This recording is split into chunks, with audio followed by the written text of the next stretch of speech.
Olá, meninos! Tudo bem com vocês? Espero que todo mundo esteja bem. Bom, então esse é o nosso primeiro vídeo desse segundo volume do PET. Nesse segundo volume a gente vai continuar fazendo igual a gente fez no primeiro, comentando os exercícios, vendo a matéria teórica, comentando, corrigindo. E aí vocês façam, me mandem as fotos. Nós, professores, estamos aqui para o que vocês precisarem, tá?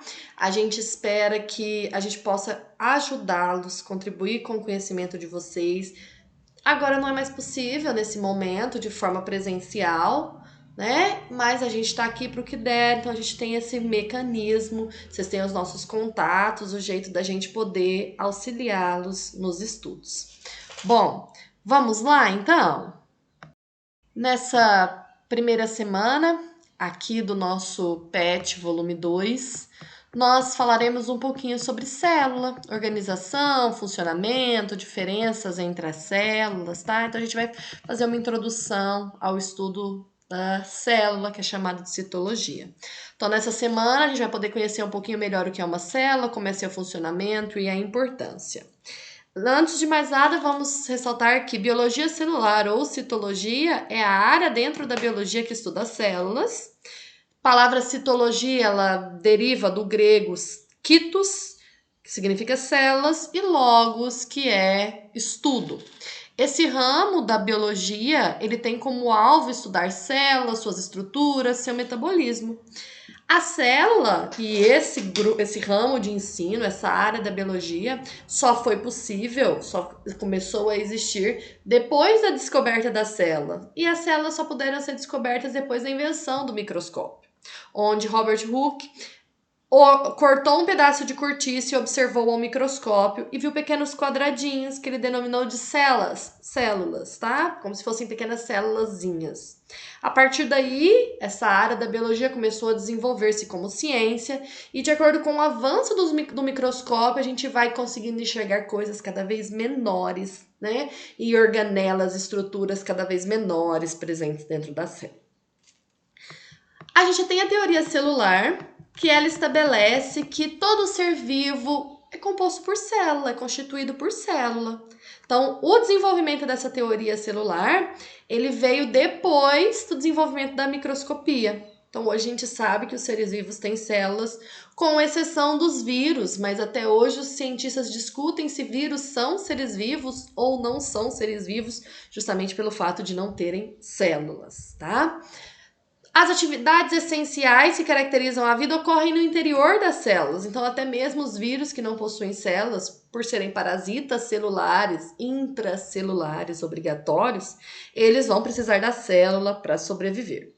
Novas células se formam a partir de divisões de células pré-existentes no processo de divisão celular, mitose, meiose. A célula é a menor unidade de vida, então tem até uma definição que de célula é a unidade básica da vida. As células podem ser divididas em dois tipos, células procariontes e células procariontes. A célula procarionte é aquela que a gente fala que não tem núcleo organizado. Ela é uma célula sem núcleo. O que é núcleo organizado? É a presença da carioteca ou membrana celular, membrana nuclear, delimitando o material genético. Então, o procarionte ele não tem isso. O material genético fica ali no citoplasma, ele não tem uma membraninha individualizando ele, separando ele. As células procariontes elas são consideradas mais primitivas e possuem estruturas celulares mais simples. Esse tipo de célula pode ser encontrado, por exemplo, nas bactérias. Os eucariontes, neles as células são mais complexas, tem núcleo separadinho, o material genético fica individualizado, ele vai ter mais organelas ali nesse citosol, as organelas citoplasmáticas. Aí as células eucariontes, elas se dividem em animais e vegetais, tá? As células eucariontes, elas apresentam as partes morfológicas diferenciadas. As principais são membrana plasmática, que delimita o dentro e fora da célula, permite a entrada e a saída de substâncias, mas de uma maneira seletiva, ela seleciona o que entra e o que sai. Ela é componente obrigatório de toda a célula, então ela está presente em célula procarionte, em célula eucarionte. O citoplasma, citosol, que é o material de preenchimento, ele dá forma para a célula, ele é um meio onde as reações acontecem. E essa membrana plasmática ou membrana celular, ela é estrutura celular fina, porosa, ela é uma membrana lipoproteica, então ela é constituída de lipídios e proteínas, tá? Ela é uma bicamada, então ela tem as funções de proteger as estruturas celulares ao servir de envoltório, atua como um filtro, selecionando, permitindo que entre o que sai, a passagem de substâncias pequenas, ou impedindo, até mesmo dificultando substâncias grandes de entrarem. A essa condição dela selecionar o que entra e o que sai, a gente dá o nome de permeabilidade seletiva. Com relação ao citoplasma, que também é componente obrigatório de todas as células, então ele está presente em células procariontes e em células eucariontes. O citoplasma é a porção mais volumosa da célula, onde são encontradas as organelas celulares, se a célula tiver organelas além dos ribossomos, porque célula procarionte só tem ribossomos como organela. O citoplasma das células, tanto eucariontes quanto procariontes, ele é preenchido por uma matriz viscosa, um líquido viscoso, mais encorpado, e semitransparente, o chamado hialoplasma ou citosol. As organelas são como se fossem pequenos órgãos das células, são pequenas estruturas. Cada organela, desempenha uma função diferente. Entre os componentes básicos, aqui temos listados algumas organelas celulares, então a gente já falou que os componentes básicos, membrana plasmática, o citosol, citoplasma, hialoplasma, o material genético, que ele pode estar dentro do núcleo, se for uma célula eucarionte, ou não estar dentro do núcleo, uma célula procarionte. E nós temos a única organela presente nas células procariontes e presente nas células eucariontes, que são os ribossomos, que a função dele é a síntese de proteína, então ele fabrica proteínas. As células eucariontes, além dos ribossomos, ela tem outras organelas, como, por exemplo, as mitocôndrias, que têm a função de realizar a respiração celular aeróbia, em que a glicose, os monossacarídeos, os carboidratos, eles são transformados, são liberados a energia contida na molécula com o auxílio do oxigênio. O retículo endoplasmático, que existem dois tipos, o liso e o rugoso, liso também chamado de agranular, o rugoso também chamado de granuloso. O liso é responsável pela produção de lipídios, tá? Que vão compor, por exemplo, as membranas celulares. O rugoso, ele tem esse aspecto rugoso porque ele tem ribossomos aderidos a ele. Então, ele está relacionado com a síntese de proteína, já que essa é a função dos ribossomos. O complexo de Golgi, ou complexo golgiense, tem como funções modificar, armazenar, empacotar, exportar as proteínas que o retículo endoplasmático rugoso sintetizou, produziu. Ele também fabrica os lisossomos primários, que nós já vamos falar da função dele, tá? E os acrossomos dos espermatozoides. O acrossomo é aquela ponta do espermatozoide que serve para digerir a parede do óvulo para que o material genético do espermatozoide consiga encontrar o material genético do óvulo, processo que a gente conhece como fecundação. Os lisossomos, como eu já falei, eles são produzidos pelo complexo de Golgi, ele tem o nome de lisossomo primário. Eles são responsáveis por fazer a digestão intracelular. Essa digestão intracelular, ela pode ser de digestão de material que veio de fora da célula, que foi fagocitado, que foi pinocitado, e aí ele vai se ligar, esse lisossomo, ao fagossomo ou pinossomo, formando um vacúolo digestivo, o material ali vai ser digerido e absorve o que precisa, o que foi excreta vai ser eliminado, forma uma vesículazinha residual. Ou pode ser uma digestão de um material da própria célula, tá? Então, material ali interno, uma organela velha, num processo de autofagia. Em alguns casos, pode ser até apoptose, que é a morte celular programada, tá? Como acontece, por exemplo, na metamorfose do girino para ele virar sapo, onde a cauda do girino desaparece, vai regredindo. Então, ela vai desaparecendo porque as células dali vão morrendo por apoptose. Nós temos uma outra organela, os peroxissomos, que ele é um lisossomo especial. Ele é um lisossomo específico para fazer a oxidação dos ácidos graxos para a síntese de colesterol e respiração celular. Ele faz a digestão da água oxigenada. Então, ele tem uma função específica aí. E, no caso ainda das células eucariontes, nós temos o núcleo celular, onde ali dentro está o material genético, o DNA. É ali dentro que vai ocorrer a divisão da célula, né, a parte de duplicação do material genético, e também a produção de RNA, que é necessário. Depois ele sai do núcleo, vai para o citoplasma, onde ele encontra os ribossomos e faz a síntese de proteínas. É claro que a gente falou de uma maneira bem superficial, né? Isso tudo é muito mais complexo do que a gente vai citando aqui. E vocês podem ver mais aí no pet de vocês. Tem 2 linkzinhos de vídeo no YouTube para vocês aprofundarem um pouquinho sobre esse assunto. Tem um videozinho sobre as células, de duração aí de 8 minutos. E um das células e suas organelas, de duração de 7 minutos. E tem muito mais material disponível aí para vocês verem sobre as células, tá?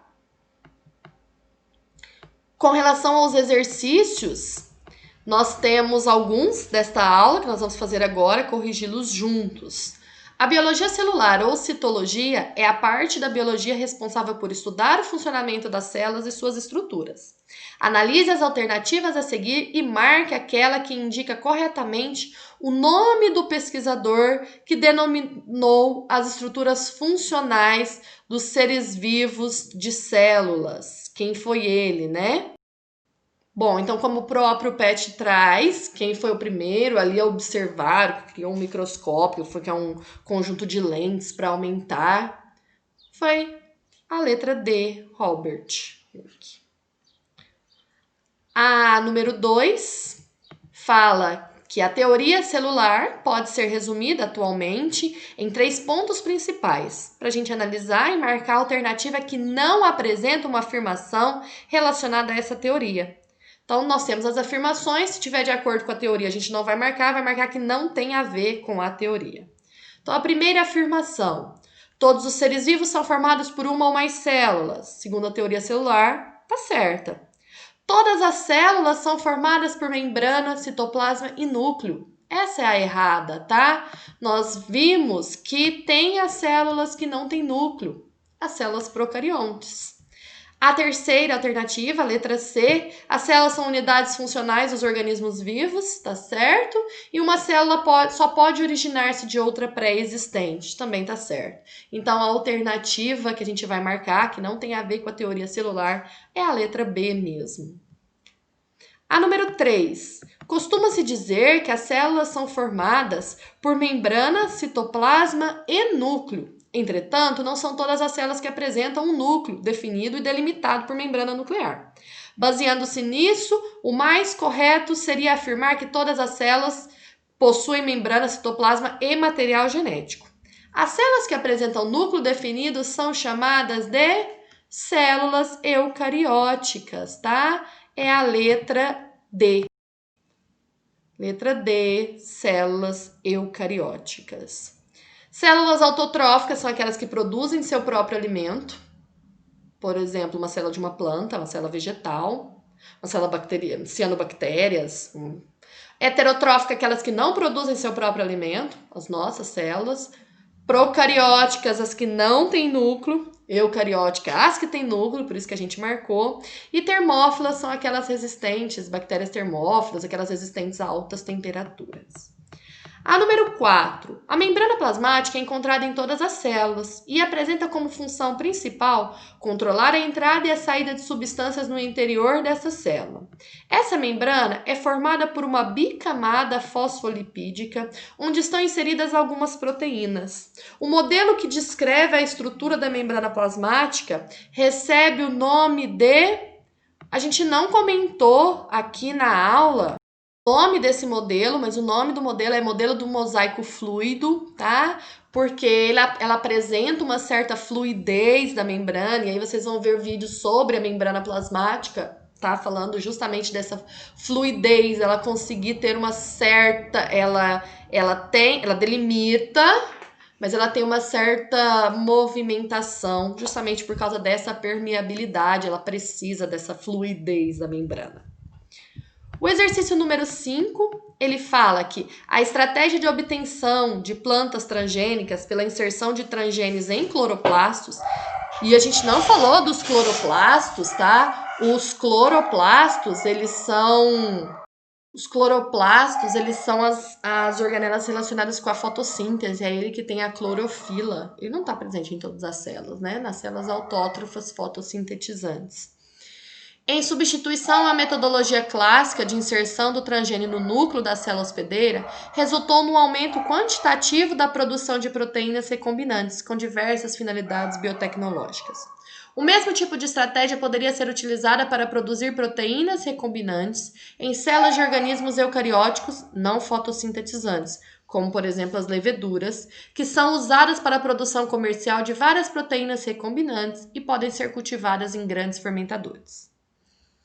Considerando a estratégia metodológica descrita, qual organela celular poderia ser utilizada para a inserção de transgenes em leveduras?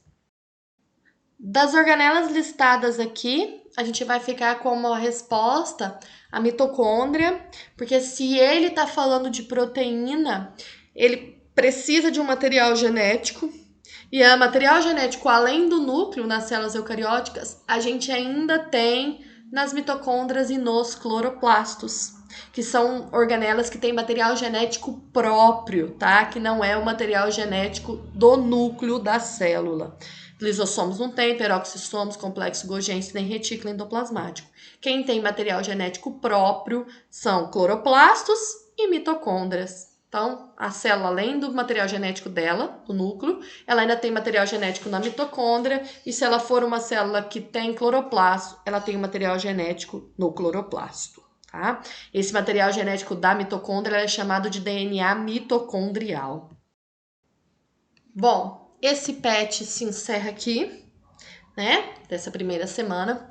Na semana 2, que é essa semana que nós estamos, a gente não teve transmissão de conteúdo de biologia no Se Liga da Educação, mas na aula 2 aqui a gente vai continuar falando sobre célula, mas a gente vai falar mais especificamente do núcleo celular. Então eu vou gravar um videozinho depois para vocês explicando a matéria e corrigindo os exercícios. Eu vou dar um tempinho para vocês lerem, assistirem os vídeos aí dos links que a apostila traz, e aí a gente volta a falar desse assunto na próxima semana. Combinado? Bom, espero ter ajudado vocês e até a próxima semana, tá bom? Tchau, tchau.